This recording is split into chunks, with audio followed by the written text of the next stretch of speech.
Supreme foundation, గాయత్రీస్ Guruji, 1+1=3, universe energy scientist B R Kodandaram మీతో ప్రభాత వేళ మంగళవారం వల్లి దేవయాని సమేత సుబ్రహ్మణ్య స్వామి మరియు హనుమతి వారి శుభాకాంక్షలు, ఆశీస్సులు.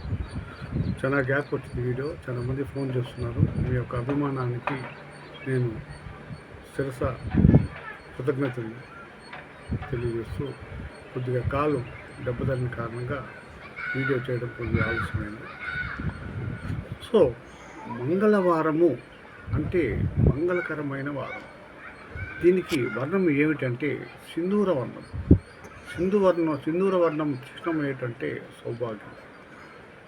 ఆ సింధూర వర్ణమే హనుమత్ వారు సీతమ్మ తల్లి అడగా, నువ్వు ఎందుకు సింధూరం ధరిస్తున్నావు అంటే, నేను సింధూరం ధరిస్తే నా శ్రీరామచంద్ర ప్రభుల వారికి శ్రీరామ రక్షగా ఎప్పుడు ఉంటుందంటే, అతను ఆ సింధూరాన్ని శ్రీరామచంద్ర ప్రభు శ్రేయస్సు బాగుంటాడంటే అతను శరీరం అంతా పూసుకుని ఉన్నాడు. ఆ సింధూరము దివ్య తేజస్సు మరియు ఆరోగ్యము, ఆరోగ్యం.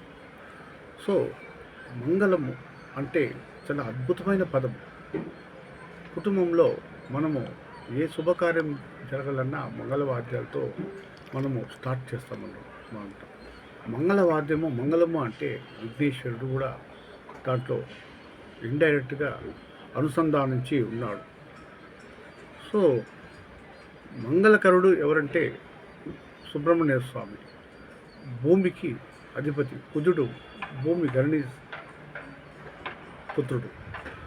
సో భూమి వ్యవహారాలు, రియల్ ఎస్టేట్ రంగంలో రాణించాలన్నా, భూములు కొనాలన్నా, అమ్మాలన్నా ఆయనకు అనుగ్రహం ఉంటేనే అవుతుంది. ఇది కాకుండా చాలా ముఖ్యమైన సందేశం ఏంటంటే, సుబ్రహ్మణ్యేశ్వర స్వామి కుటుంబ వ్యక్తి, సాంసారికమైన జీవితానికి ప్రతీక. సుబ్రహ్మణ్యేశ్వర స్వామి అంటేనే సంసారం. వివాహము ఆలస్యమైన సుబ్రహ్మణ్య స్వామిని కళ్యాణోత్సవం చేసిన వివాహం అవుతుంది. కళ్యాణోత్సవం చేయండి, జరిపించండి. బీద వాళ్లకు మంగళసూత్రం ఇవ్వండి. మీకు భగవంతుడు ఇచ్చాడు. ఎందుకు ఇచ్చాడు? లేని వానికి ఇవ్వడానికి ఇచ్చాడు. మీకై పెట్టుకొని మిగతాది లేని వారికి ఇవ్వండి. పెళ్లి కాని వారు మంగళసూత్రాన్ని బీద వాళ్లకు ధారణ చేయండి, మంగళధారణ చేయండి. అలాగే గుడికి వెళ్ళినప్పుడు అక్కడ మంగళవాద్యం వాయిస్తుంటారు. వాళ్లకు ఏదైనా సంభావన ఇవ్వండి. మీ ఇంట్లో శుభకార్యాలు జరుగుతారు. ఇవన్నీ ఇవి కూడా రహస్యాలు. సో మళ్ళీ పిల్లలు లేదు అని చెప్పి చాలామంది బాధపడుతుంటారు. ఆ పిల్లలు కలగలన్నా సూర్యభగవాన్చే ఆ ఇంద్రియ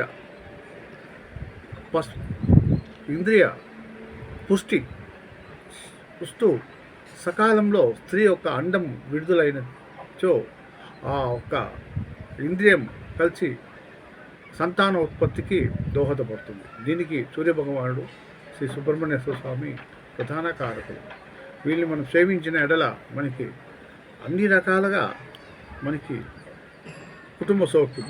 కుటుంబం అంటే నథింగ్ బట్ సుబ్రహ్మణ్యేశ్వర స్వామి. మనము అన్నతమ్ములు, భార్యాభర్తలు, తల్లిదండ్రులు అందరూ అన్యోన్యంగా ఉమ్మడి కుటుంబంగా సంతోషాలతో వెళ్ళి విరియాలి అంటే సుబ్రహ్మణ్య స్వామిని మనం ఆరాధించిన ఎడల మనము మన కుటుంబము అంతే. సుబ్రహ్మణ్యేశ్వర స్వామి అంటేనే సాంసారిక జీవి. సుబ్రహ్మణ్యేశ్వర స్వామి అంటేనే సాంసారిక జీవి. ఎవరైతే సుబ్రహ్మణ్య స్వామిని కొలుస్తారో వాళ్ళు కుటుంబ సమేతంగా అందరూ సంతోషంగా, సుఖ సంతోషాలతో ఆయురారోగ్యంలో ఉంటారు. ఇందు మూలంగా ఇంకొక ముఖ్యమైన విషయం ఏంటంటే, ఈరోజు మంగళవారం సుబ్రహ్మణ్యేశ్వర స్వామి ఉన్న కుటుంబ ఫోటో, ఈశ్వరుడు, పార్వతీ పరమేశ్వరుడు, విఘ్నేశ్వరుడు, సుబ్రహ్మణ్య స్వామి ఉన్న ఫోటో మీరు ప్రతి ఇంట్లో ఉంటుంది అనుకుంటున్నాను. అట్లా లేని వాళ్ళు ఈరోజు ప్రతిమ సుబ్రహ్మణ్య స్వామి ఒక కుటుంబ ఫోటో తెచ్చి మీ కుటుంబంలో పెట్టి పూజించండి. మీ కుటుంబంలో హావభావాలు అయితేనేమి, సంతోషాలు అయితేనేమి, అప్పుడు చిన్నపాటు కొట్లాట్లు ఉంటాయి. అవి ఉంటేనే ఆనందం, సంతోషం. అవి ఏమీ లేకుంటే జీవితమే లేదన్నమాట. అవి ఉంటూ మీరు సంతోషంగా ఒకరికొకరు ప్రేమానుబంధాలు పెనవేసుకుంటూ మీ యొక్క ఆ ఒక్క కుటుంబం ఇదే వర్ణనాతీతం. అది ఎంత దాని గురించి వర్ణించి చెప్పినా ఆ రుచి, ఆ ఒక సౌఖ్యము, ఆ సంతోషము, ఆ ఆనందము అనుభవించే వాళ్ళకే తెలుస్తుంది. అందుకే కుటుంబం అన్నది ఒక అద్భుతమైన ఈశ్వరుని సుబ్రహ్మణ్య స్వామి యొక్క వరం. కాబట్టి సుబ్రహ్మణ్యేశ్వర స్వామి అంటే సంసారిక జీవి.